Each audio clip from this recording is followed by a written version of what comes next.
The latest trailer for Avengers Doomsday was shown at CinemaCon last week in Las Vegas, Nevada. Attendees of the event saw new looks at the Fantastic Four, the new Avengers, and the Fox X-Men characters, along with a first true look at Robert Downey Jr.'s Dr. Doom. It's Dr. Doom, and the actor that plays him, that dominates most of the conversations regarding the next MCU film.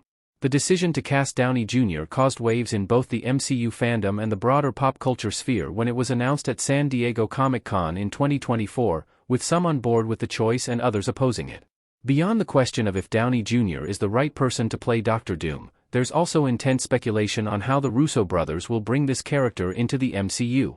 Doom has previously appeared in the Fantastic Four films from the 2000s as well as Fantastic Four in 2015, but in Doomsday, he's set to pose an even greater threat than ever before.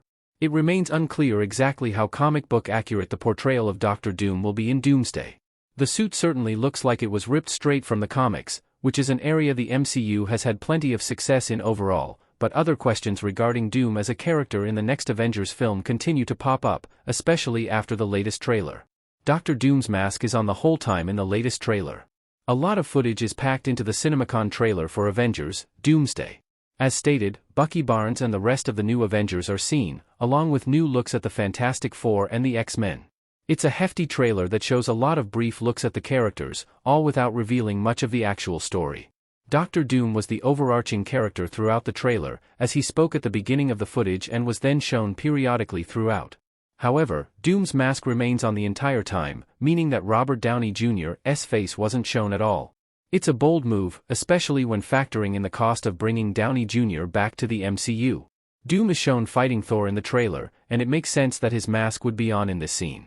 However, it still brings about more questions, especially as Doom appeared in the post-credits scene of the Fantastic Four, first steps meeting Franklin Richards and having his mask off, although the framing of the shot meant audiences still didn't see his face.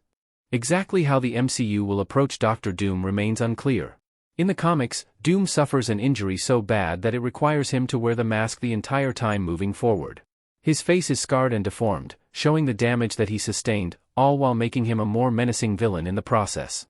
Doom wears his mask even when he has godlike powers in Secret Wars, as it not only provides him with protection, but intimidates his enemies as well. Another major point of Dr. Doom's character is his Latverian identity.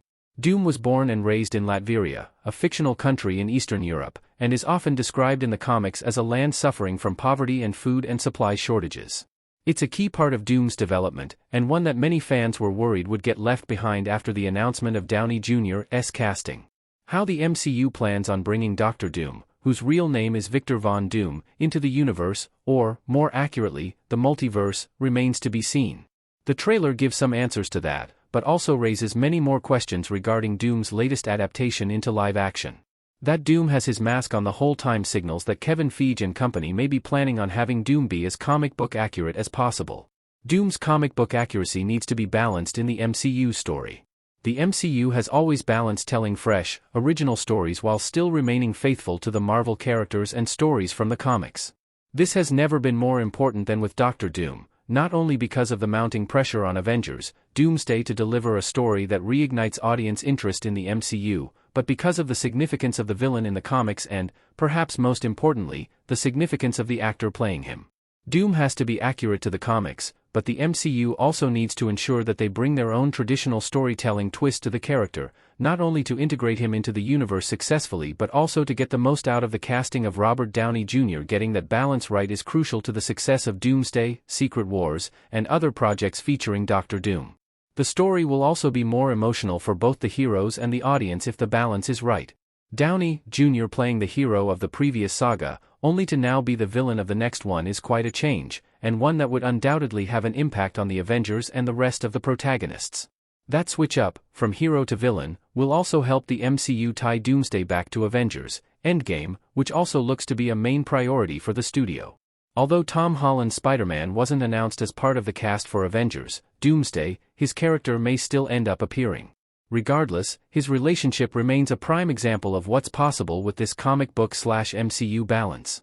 Few heroes were closer to Tony Stark/Iron Man than Holland's Spider-Man, who was discovered by Stark when he was a sophomore in high school. Spider-Man's reaction to seeing Doctor Doom would be a way to showcase the switch-up in Downey Jr.'s roles, all while making the character of Doctor Doom more intimidating as a villain in Avengers Doomsday.